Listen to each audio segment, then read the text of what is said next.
রাধে রাধে। আমি দিদি বাড়ি গেলাম বেড়াতে। সেখান থেকে আমরা সবাই মিলে এবার যাচ্ছি পাটুলি ঘুরতে। তবে পাটুলি ঘুরতে যাবার পথে রাস্তায় দেখি ফুচকার দোকান বসে আছে। তবে বাঙালি বাইরে বেরোলে ফুচকা খাবে না তা কি কখনো হয়? আমরাও দাঁড়িয়ে পড়লাম ফুচকা খাবার জন্য।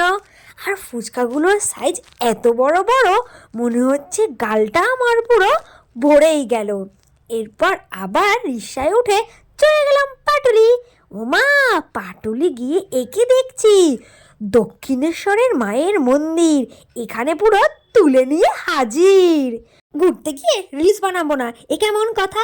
তাই রিলস বানাতে গিয়ে পেলাম না কোনো আগামাথা। এরপর দেখি ওখানে সব ধরনের লোক গেছে, কাপল থেকে শুরু করে ফ্যামিলি, সবাই বসে গল্প করছে। মিনি ব্লগটা এখানেই শেষ করছি। পুরো ভিডিওটা দেখতে চাইলে অবশ্যই আমার চ্যানেলটা ভিজিট করো। Bye bye.